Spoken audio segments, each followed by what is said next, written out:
National Assembly member for Bunduka Kunda urges President Barrow to initiate measures to address the acute kidney injury concerns in the country. Worsening drought continues to affect millions of Kenyans, especially the paralyzed community. And several United Nations peacekeepers died and injured in Mali in an explosion caused by an improvised explosive device. Well, these and more coming your way on The World Today.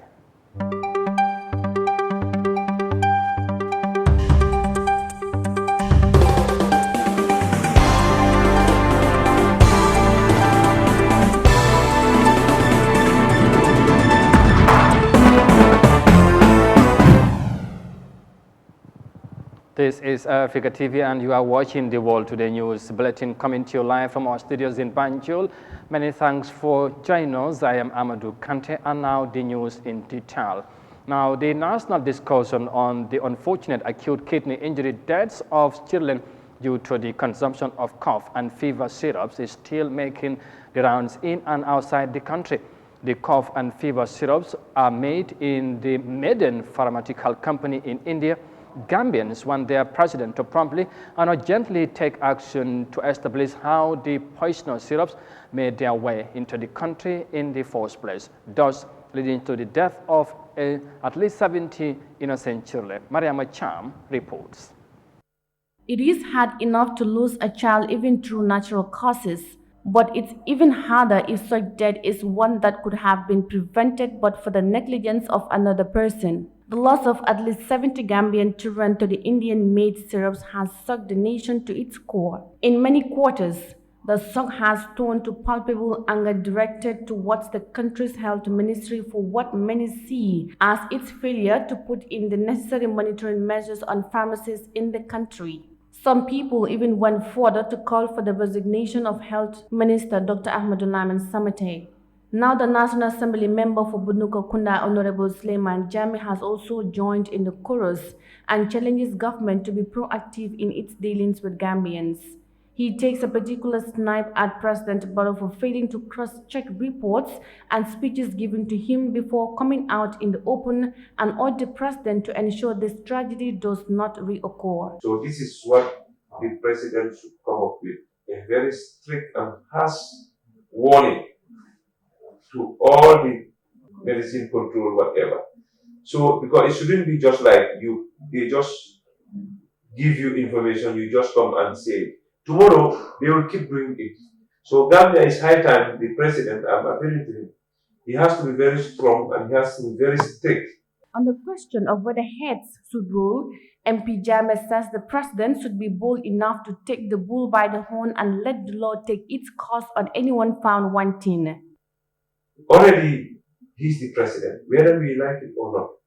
So, but anything that has to jeopardize the interest of the country, you don't have to compromise that. So you don't have to look at people's eye because of relationship. No. What is wrong is wrong. What is right is right. If you do wrong, the law has to take its course. So this is the only way we can, in fact, he can achieve what he wants for the country. And this is the only way we can also at least, build that trust in him. But if you fail that, it's always a problem as a leader. Honorable Jammeh called on leaders of institutions to be proactive and be on top of issues in their various domains. He revealed plans to form a task force within his constituency of Bunuka Kunda alongside the Gambia Red Cross Society, which will go around to make sure that all the mentioned syrups are removed from the pharmacies in the constituency. For me, as far as I'm concerned, my community, I will encourage them, let them be very careful. And in fact, all the pharmacies that are within Bundu, we are even trying to come up with a task force to work with the Red Cross if we have the mandate to go around and check this medicine. For me, I'm a layman in this, but for the Red Cross, we want to partner with them to go and see whether, and also to use this opportunity to appeal to all the pharmacies that are operating in Bundu or even outside Bundu. If they have this syrup at their disposal, let them dispose it. let them cease selling it.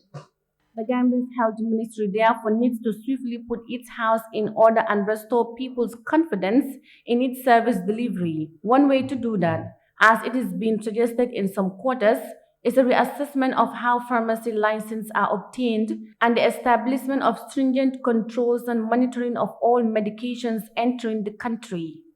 Reporting for Eyeafrica News, I am Yahya Jammeh. Millions of Kenyans continue to face severe food crisis thanks to the adverse effects of the devastating drought that has hit the country. The paralytic community are among the hardest hit, with many of them, including animals, struggling to access water and food for survival. According to the United Nations Children Agency, UNICEF, about 20 million people in several East African nations, including Kenya, need humanitarian support. Let's have more details of that in this report. The parched earth longs for rain, but there hasn't been any meaningful rainfall here in the last 4 seasons. The impact of what scientists in the Horn of Africa call the worst drought in 40 years can be felt everywhere in Kenya's semi-arid Turkana region. In Todonyang village, lunchtime passes without notice. Lunch is a luxury few here can afford. Nancy Arupe has had to set up shop reselling cooking fuel in order to raise funds to feed her family. Before the drought started, life was better. Sometimes the government sent us food rations. But now there's this hunger everywhere. A few kilometers from the village, we find the carcasses of hundreds of domestic animals which succumbed to the ongoing drought. The Arid and Semi-Arid Lands Humanitarian Network estimates that more than 2.4 million livestock, which pastoralist families rely on for nourishment and livelihood, have died in Kenya. The lake nearby offers options mainly for those with boats. If you don't go looking for firewood to sell or burn charcoal or collect leftover fish at the lake shores, we will go hungry. And the drought is fueling another threat. Though attacks by cattle rustlers have taken place through the years, locals say the drought is worsening the insecurity in the area. What fuels this insecurity is the scramble for pasture, for fish in the lake, and for livestock. UNICEF warns that over 20 million people in Djibouti, Ethiopia, Kenya and Somalia will need water and food assistance through 2022. Earlier in the year, Kenya's National Drought Management Authority warned that over 3.5 million people in the country were staring at acute food insecurity. Those numbers are likely to rise as more and more households continue to lose their livelihoods in the ongoing drought, and these people are now seeking urgent interventions. In the affected areas, government agencies and aid organizations are swinging into action to mitigate the impact of the dry spell. And the Horn of Africa continues to wait for the rainy day that never quite seems to come. Now, elsewhere in the continent, the government of Sierra Leone on Monday buried 27 civilians killed while rioting in August amid family rage. Now, their families believe the state's account of their death to be untrue. Moses Mendy tells us more of that in this report. The coffins of the 27 killed were lowered into separate graves at Bolimo Cemetery in the Waterloo district of Freetown in a state-led ceremony in the capital. On the 10th August of 2022, a riot against high cost of living spread through Freetown with shocking violence emanating from clashes between protesters and security forces.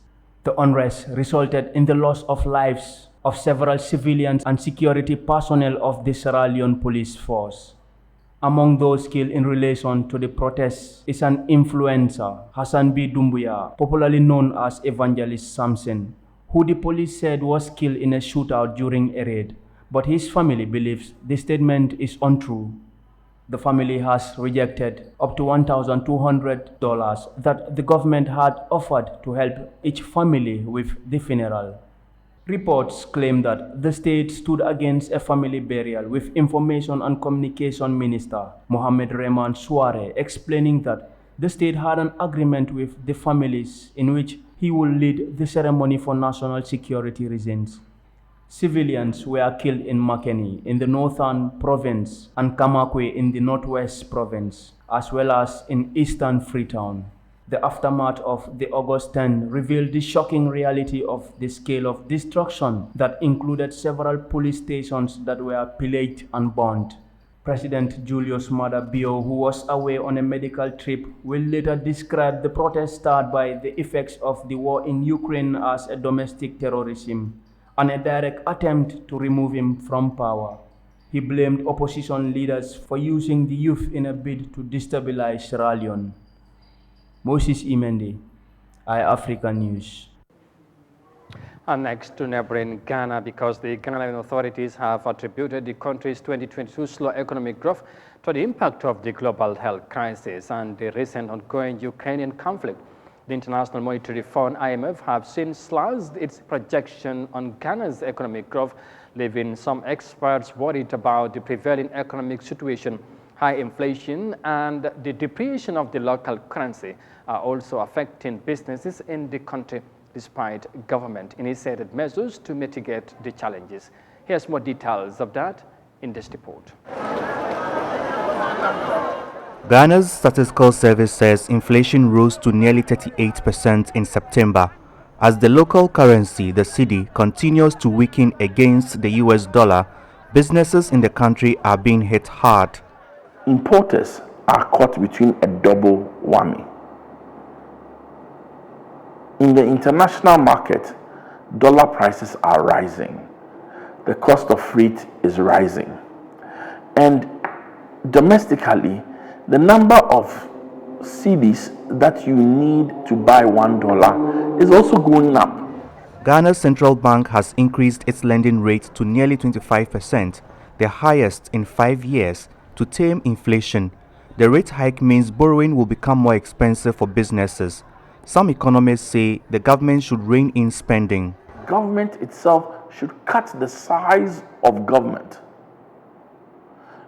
Because you can't ask Ghanaians to take pain unless you have a moral right to do so, because you yourself have taken some pain.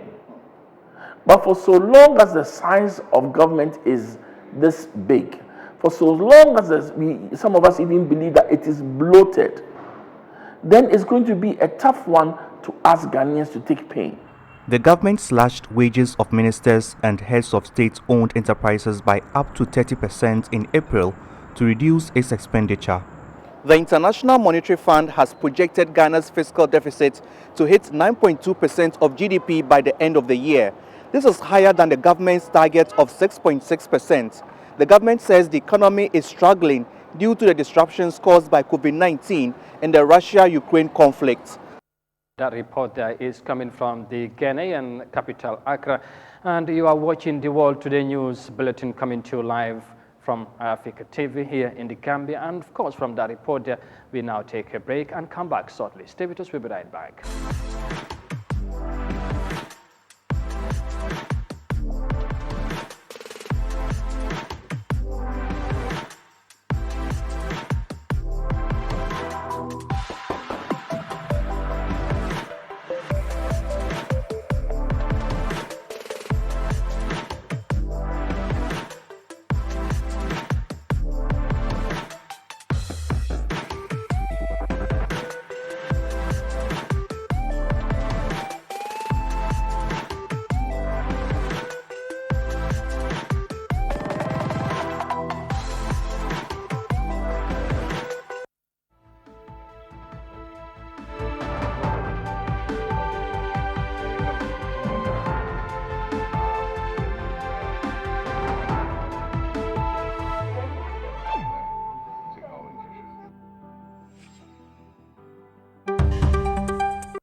Welcome back. This is Eyeafrica TV, and you are watching the World Today News Bulletin coming to you live from our studios in Banjul. And once again, many thanks for joining us. And let's now look at the rest of the stories. Now, 3 United Nations peacekeepers were killed and 3 others seriously injured when their vehicle hit an improvised explosive device in northern Mali on Monday, a UN spokesperson said.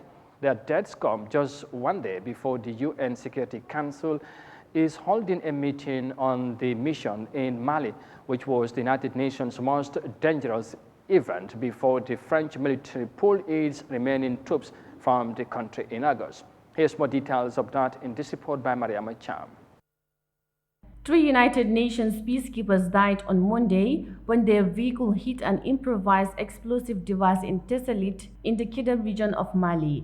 Officials say Islamic extremists are known to place improvised explosive devices in the area. Islamist militants, some with the links to Al-Qaeda and Islamic State, have been waging an insurgency in northern Mali for the last decade. Speaking to reporters in New York, the United Nations said that other peacekeepers are receiving treatment. The UN spokesperson extends his condolences to the families of the peacekeepers and wishes for the injured ones' recovery. The peacekeepers were on a mine search and detection patrol. Three other peacekeepers were also seriously injured and are receiving treatment in a UN hospital. We send our deepest condolences to the families of the peacekeepers, to our colleagues in the mission, and we wish a speedy recovery to those who were injured. The United Nations spokesperson described this as the latest event, which is already a challenging environment for UN peacekeeping. Just to give you some context, this is obviously the latest incident in what is already a very challenging environment for UN peacekeeping. This year, already 12 UN peacekeepers were killed in Mali in hostile acts. Security concerns across the country have only deepened since the French military withdrew its troops from Mali. France's decision to move its forces to neighbor Niger came after relations sadly deteriorated with Mali's junta leader, Colonel Assimi Goïta, who seized power in an August 2020 coup. Reporting for Eyeafrica News, I am Mariama Cham. And of course, from that report by Mariama Cham, in other news though, because in a bid to help protect the elephant population in Uganda, a local community is benefiting from a conservation project that is helping residents to turn elephant dung into a paper to produce valuable materials such as A4 booklets, photo frames and albums, among others. A young Ugandan is leading the new inspirational drive that is not only protecting the animals, but it's also boosting the economic status of several people working on the project. And it can also benefit other sectors such as the country's tourism industry. Here's more details of that in this report. The Katara women community in western Uganda has found treasure in elephant dung. The community borders the Queen Elizabeth National Park, where a human-elephant conflict has led to the killings of the huge mammals. The endangered species are killed in retaliation after they destroy crops or they are poached for their ivory. We are trying to teach them, to show them that instead of first kill elephants and you get the ivory, you can just use the dung. By using the dung, you first conserve. You conserve elephants. For 16 years now, the Katara community have been raising awareness about poaching. They are making money out of the elephant dung in their paper processing startup. Across over there is the Queen Elizabeth National Park, where hundreds of elephants graze the grasslands. They can't be sighted right now, but when the sun goes down, they break through the park hedges and cross over here to feed on crops. But instead of killing them, the community here just chases them away and later pick their droppings for use in their paper-making business as a conservation effort. Farmers in this village are now aware of the value of elephant droppings. The Katara community pays farmers $5 for each basin of elephant dung brought to them by the farmers. We spend at least 4 months sleeping in the gardens as we keep watch over our crops, but we pick the dung and sell it to the Katara women community and earn money. The dung is processed by boiling, cleaning before it's dried for use. The waste makes good fiber for paper because elephants are herbivores. The women group are selling their products to tourists at safari lodges around the parks. Their paper products ranging from earrings, necklaces, wall hangings, bags and diaries cost between $5 to $15. In Uganda, there are around 5,000 elephants in the wild, from just 700 in the 1980s. And the group thinks their conservation efforts are paying off. The Katara community hopes that with more elephant droppings picked, the lifespan of elephants out there will be extended, and so are tourism revenues increasing.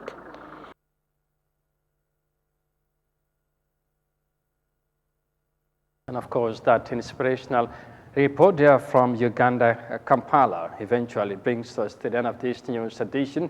But for more details on this and other stories, as always, as ever, you can visit on our website on Eyeafrica.tv. But for now, many thanks for the privilege of your company.